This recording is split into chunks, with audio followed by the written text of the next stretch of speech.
Hi guys, I am back to do a very long awaited October, November and December TV wrap up. So I am putting this up way late just because I've almost lacked motivation to do this, because I always end up writing so much in terms of reviews, and then as it goes on it becomes less and less. So I think I still want to do these over the new year. I just think I might be a little bit more straight to the point with some of my reviews, and then if anything is longer then maybe just do like a dedicated review for it, because it gets a bit taxing editing and like going through all of it, especially when I build them up over 3 months, which in hindsight is not as helpful as every month, but also it kind of is, because that's, I don't know, one less video to edit I suppose, especially as I've not been editing and filming as much as I used to. It just seems a little bit more of a chore, but I don't know, I think I want to carry forward with this. I just want to make them more to the point. So starting with October, I can't believe that reading back on these is like so long ago that I watched these, but I watched The Dark Crystal, The Age of Resistance, which was on Netflix, and it was series 1, so I was so excited for this. I gave this a 4 stars. I favoured The Labyrinth over Dark Crystal, which kind of scared me as a kid, but anything Jim Henson's and Brian Froud in terms of creations are just absolutely magical. I read a book called Good Fairies, Bad Fairies, which was his artwork, and I own a similar book which I have yet to read. So I do really adore like the world that they create basically. I need to dive in more, but the puppetry design and the worlds are so cool. We have been blessed nearly 10 hours of Dark Crystal, a prequel to the original film, and it's got some dark scenes. So we're following a few different storylines. Rian, son to the leader of the castle guard, who is accused of murder after witnessing a traumatic event. The Princess Bria, who is on to something big, but nobody listens to her because she's being too willful and not respecting the boundaries of being a princess. And Deet, one of the lesser clans, who has been given a direct message from the Sanctuary Tree about the downfall, this darkening I believe they call it, of Thra. All these characters are from different clans, so we've got the Groton, the Gelfling and the Vapras, with different levels of like authority, and yet nobody listens to them despite this. Everything is under the influence of the Skeksis, who are the evil tyrants ruling over them all, damaging the Crystal of Truth for their own selfish reasons. So it's kind of like the plot to it. Once belief took place, I found that it was easily accepted, which was odd, as previously nobody would listen to anything against the Skeksis, so I felt like they were kind of, once convincing took place, it was like, yeah, we couldn't believe anything other than this. Look how evil and creepy these guys are, do you know what I mean? But I was like, well, why was it so difficult to get you to understand beforehand if you already had those sort of thoughts in your head? But this was great. It tickled the nostalgic itch, and it got me excited to find any other materials set in this world. The ending was absolutely amazing. I don't remember what happened in the movie, so I'm definitely due a rewatch, but I'd definitely recommend watching the making of show, which is just under an hour and a half and is great too. So I got to see the voices and designers behind the world. It was exciting to see the actors whose voices I recognised but couldn't place without the faces. I don't often watch these kind of segments, like the behind the scenes kind of stuff, because I feel like in my head it ruins the magic of the show, but honestly in this particular experience it enhanced that for me, and it gave me a greater appreciation of the film and the skill that went into this, so definitely check that out. After that, I checked out Jessica Jones season 1, which I gave a 4 stars. So I wanted to continue on with the suggested order of the Netflix Marvel shows, and I jumped back into this. I'd already watched season 1 a few years back, and in fact reviewed it on an older channel, so I won't go into too much depth here, but I felt I needed a refresher of this before carrying on and continuing the Marvel shows, because I didn't remember an awful lot. But basically Jessica Jones is like a private investigator finding out what scummy people are up to and the bad shit that they're doing, but she also has a mad super strength. I didn't know of Billie Eilish then, but looking now she kind of resembles Jessica Jones, like, you know, that sort of deadpan look they go for. I forgot David Tennant was in this, so that was really exciting to see, and he's like a main character, so I don't know how I forgot that. As the story unfolds and more superpower plots emerge, you learn that Jessica is recovering from an abusive relationship with someone who can control her minds, who made her do terrible things. One thing is in particular is eating away at her, and she turns to drink to push it down. So I feel like those dark themes within this kind of superhero world is really fascinating, especially because I feel like the TV shows are more dark and gritty in real life, so it's interesting to touch on real life things and how it's handled, but with, you know, a superhuman sort of twist. So Simpson has a lot of Cap American vibes. I don't know if anybody else feels that way, and that only to me strengthens as the plot of him develops. I also mentioned that I remember seeing Claire from Daredevil in another of these shows, but still surprised to see her for some reason. I really like her as a character. I believe someone said in a previous video where I mentioned one of these shows that she kind of crops up in all of them but one, I think, so I'm really looking forward to seeing her and how she connects everything. Anyway, I love this even more the second time round. So this takes us into November now. I checked out a show again on Netflix called Tidelands, and this was season 1, and I gave it 4 stars.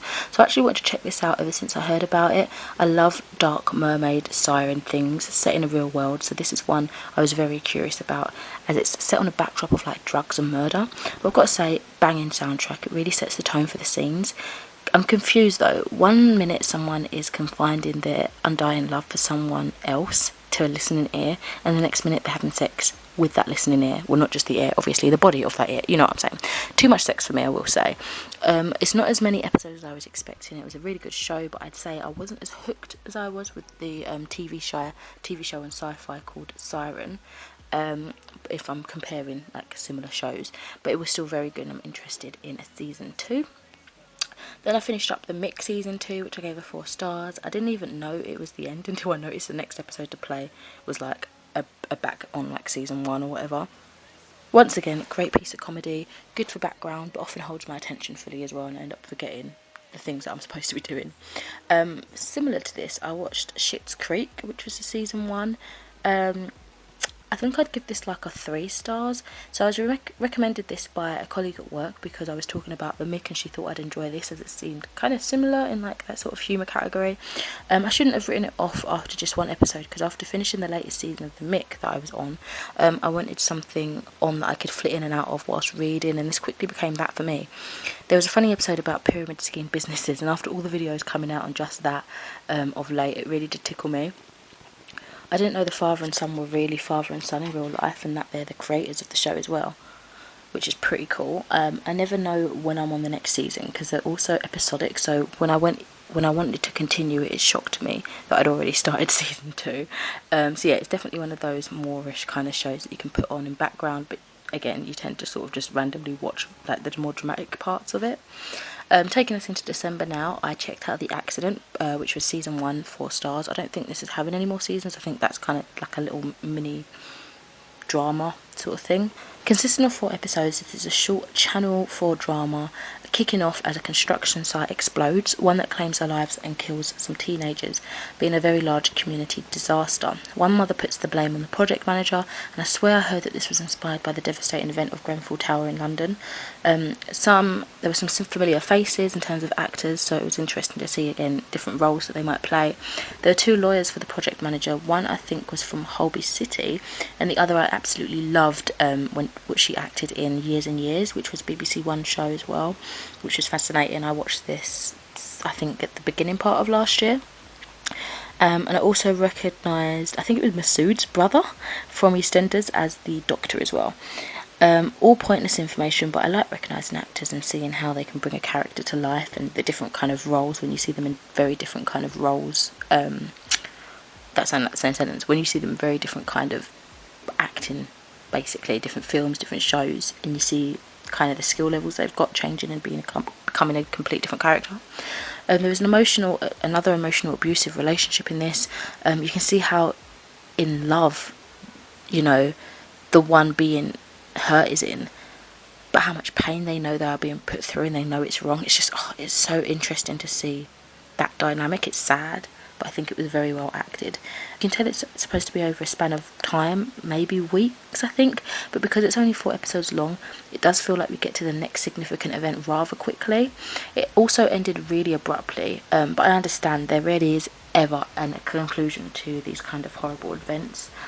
People are still living with the aftermath, and not many people agree with the ending, and I kind of did research afterwards, and people saying they're very disappointed with the ending after staying with them for 3 weeks as they were airing, and they feel like it was crap. But I actually quite enjoyed the ending. Then I finished up lastly the Chilling Adventures of Sabrina season 2, and I gave this 4 stars. So So I'm not keen on how they've warped a trans storyline into being bad. There were themes of theft, encourage and evil voices, that sort of thing, where, I mean, obviously not every sort of coming out as anything is like happy dappy cool, but I feel like, I don't know, the negative things they associated with it was off-putting for me. I don't know if that's just me reading too much into it.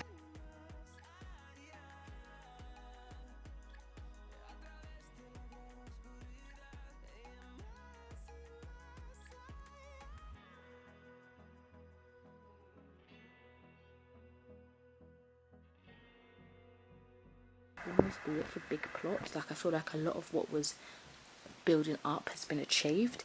Anything else they put out now would probably be like fun mini plots, but I don't know how long they can do it for unless there's a really good bigger goal that they can work towards. But those were all the films that I watched during those last 2 months of the year. Let me know what you had been watching.